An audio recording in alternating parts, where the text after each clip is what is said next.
Hello, my loves, and welcome back to another reading. I'm going to start once again, because we're in the season of the equinox, with the Mabin deck from Seasons of the Witch.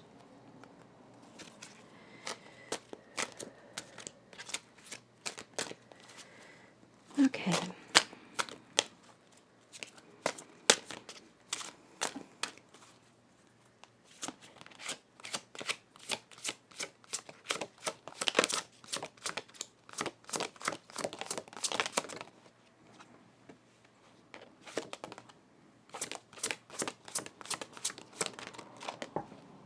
Okay, there we go. So we have Fire Cider, number 16. Dwell in the medicine that exists to protect the spirit. Oh. Sorry, just got to adjust here. And then we have Maple Tree, 24. There is a change coming that is so big it will shift all that exists. This we had in a reading, I think last week. Pomegranate, dare to taste the unknown. Let it seduce your spirit awake. Okay, so what I'm getting from these three cards here is that we are, and you know this too, because if you're here, you've been called to this. It's what this whole season has been. It's what this whole year has been. It is what this whole last 5 years, I'm feeling like longer than that for some of us, maybe close to 10 years. There has been such a metamorphosis and change and transition. And I feel like here's where Spirit is telling you that you are protected.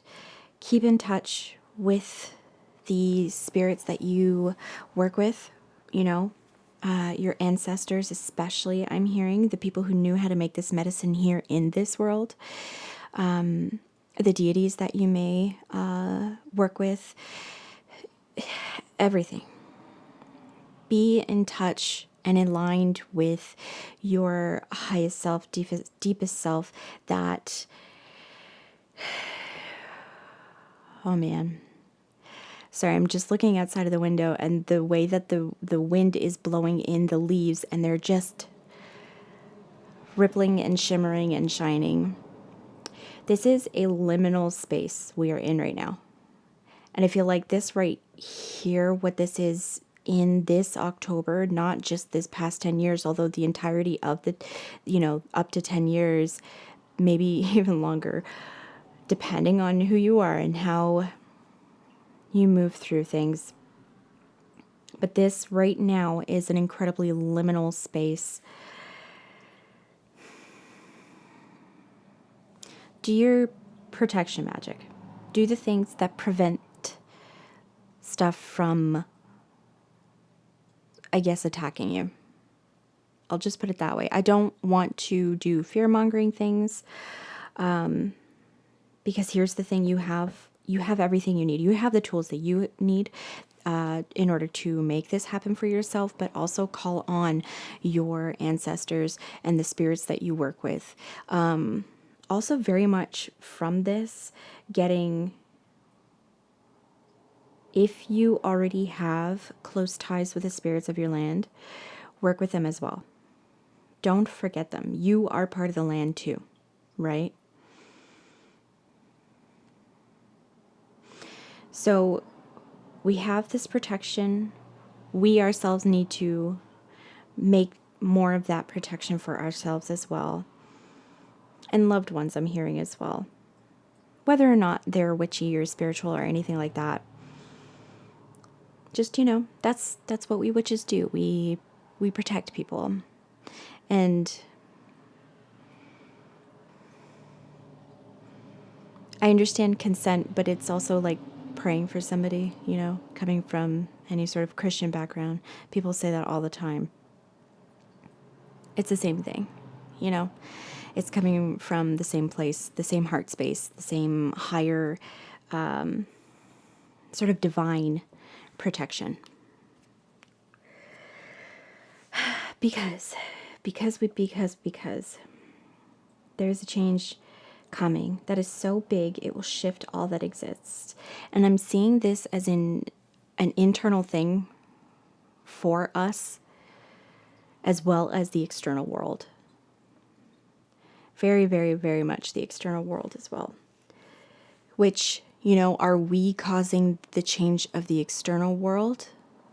Is that causing change in us? It's always that give and receive, that reciprocal relationship, And then we have the pomegranate, and here's where I feel like this is coming out at the end. And see, we're in darkness here too, right? We're in the place where we can see, where our intuition is so very, it's within us. It's in our hands, right? And we can get the messages from Spirit. We can get the messages from the stories that we know of, very much Persephone here. What is it that we can learn from her journey, her story in becoming the queen of the underworld, but still being at that same time this goddess of springtime and flowers and blooming and sunlight and beautiful meadows. What can we learn from that? Also giving me very much that, our world is not separated. Just because I'm in the northern hemisphere doesn't mean that I'm not connected to what is happening in the southern hemisphere. I am of this world. You and me both. We are from this world. Our flesh is made from all of the elements of this world, this earth, right? So even though I'm here in the northern hemisphere experiencing the autumn equinox, this liminal time space, it's two sides of a coin. It's not separate. The vernal equinox also happened in that beautiful spiral of life and death and renewal, right? Dare to taste the unknown. Let it seduce your spirit awake. A very big emphasis on getting your spirit to come awake, right? We may have been in this period of, I don't want to say crazy rest. I know I this year have been forced into like a very long period of like months and months of rest at the beginning of the year. There's rest happening right now.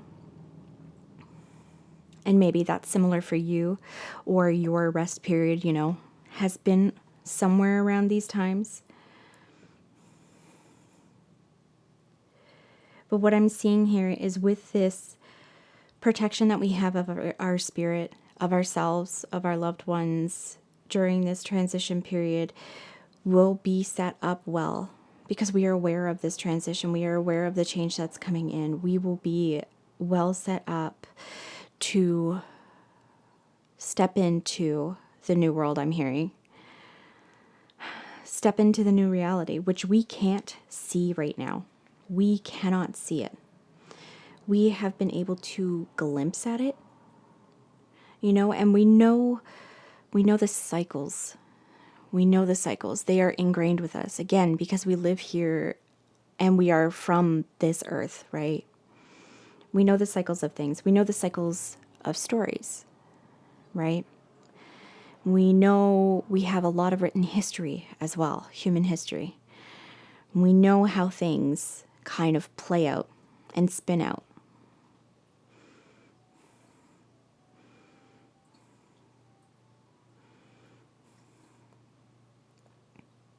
I'm getting with this too. Don't be afraid to really be seated in sort of ecstasy in a way. Not in a hedonistic sort of way where it's at the expense of seeing all else. Be prepared to see what's in this darkness, but at the same time, enjoy what life is right now in this moment. Right? Seek out the ecstasies and the joys that you can in each moment that you can. And again, this doesn't mean ignoring your responsibilities or anything like that. This is just allowing yourself to, I'm hearing recenter yourself, recenter yourself into the way that we were supposed to be. Into the way that there's been so much imagery of sort of coming back to my childhood self lately in so many of the things I've been looking at, and a lot of my thoughts always go back to this. We are sort of most ourselves when we're a child, and we learn to bury that in the various ways that society has taught us how to, right? Some of us are able to move through that and rediscover ourselves again. And that's what this card is also saying. Find the joys, and the joy, your ecstasy, your joy will lead you back to yourself.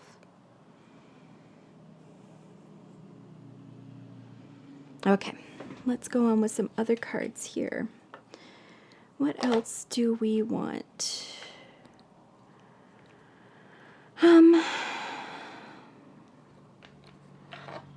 Okay, I have my When Women Had Wings deck. What else do you want us to know? Oop, almost fallen out here.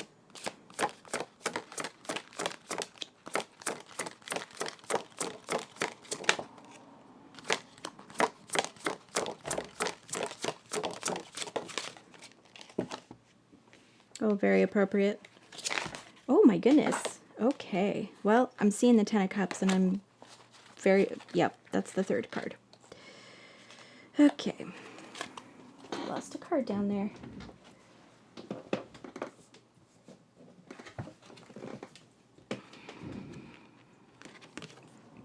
And this is the card that hit the floor. So we have this.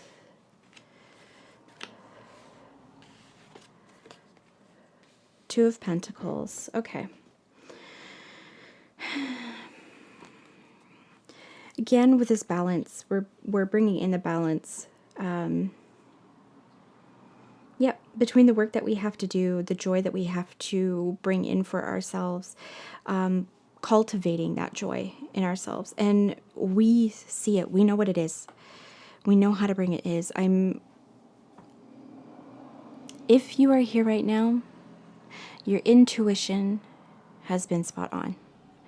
Your intuition is right. You may not be able to see what it is that is coming. You know, her eyes are shut here. But you can feel what is coming. You can feel that there is something large coming in here.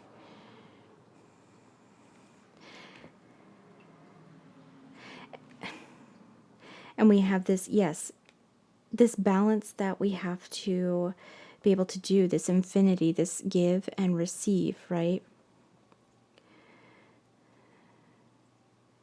Between the work that we have to do that is divinely led and the joy that we will experience, all of the wishes that can be fulfilled, the best life, every aspect of it incredibly fulfilling. Your home life, your work life, and I don't even want to say work, I want to say your calling. It's time we return to, and I realize not everybody has had this throughout society, but like, there's some things that we need to return to as people, the way that we used to do things, you know. First thing that always comes to mind for me is small mom and pop shops, markets, that sort of thing. You know, people doing things that actually serves the people that are around them instead of relying on these big, you know, big box stores that don't actually know what the needs are of the people in your area, right? And the big box stores have taken us away from being able to be in touch and connected to the earth around us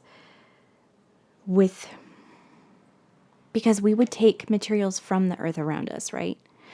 We would cultivate these things. We would have farmers that would, grow the flax. We're on the flax again, okay? We're always making linen.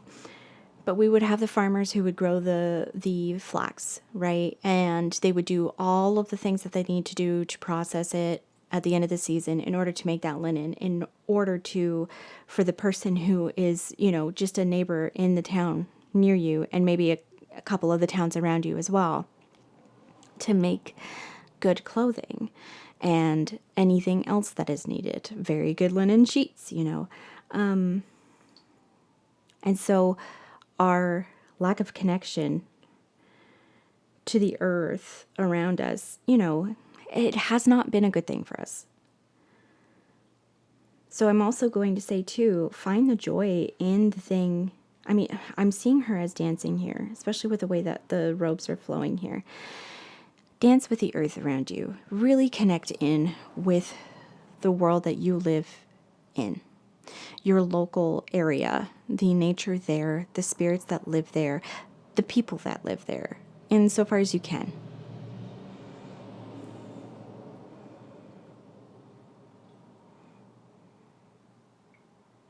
When we do this, we are able to bring in spirit and root it down into this earth and bring spirit onto earth. Right? We are able to manifest these divine ways that we are supposed to be into this earth. And again, we can't exactly see what's coming. Nobody ever can. You cannot foresee things. You can see the patterns, of course, like I said, with history and the way that we tell stories. We can see those patterns, right? But we don't know what's actually coming for us. But this is what it's going to feel like. The 10 of Cups. It's going to feel like everything. Everything you could want. Everything. So keep following your intuition. Make sure, you keep up with your protection rituals in whichever way you do that. Because I'm telling you right now, even a simple kiss on your kids' heads before they go out to go play outside, that is protection. Because that's love, right? You're coming at protection through the heart space. And we do that, and then we find the joy where we can find it right now in this moment. And those become the seeds for what's coming for us eventually. And there will be some work there. There will definitely be some work. It's not easy to bring heaven down on earth, right? It's not easy to root that here on earth. But at this point, and I'm seeing this as we have come so far in the way that we are, not only in our technology and the way that we physically live here, but in the way that we think and the way that we have expanded our minds. We have come so far, and we have learned so much, and we have honed our minds so much, our skills so much, that this work, even though there's a bit more to do, it's not hard. You already know how to do it. You've done it already. 8 times. And 8 out of 10. Well, that's a pretty good mark. That's a pretty good completion rate, That's so very close to 100%. Okay. I think that's it. Nope. Or yes. Sorry. I'm reading my cards wrong. Thank you so much for being here. Beautiful message. Yeah, definitely very liminal time. Things are changing. Very much in our tangible world, but there's a lot of spirit that's coming into this. So balance that out. Balance your spirit, and bringing it to earth here. Thank you so much for being here, and I will see you in the next one. Bye-bye.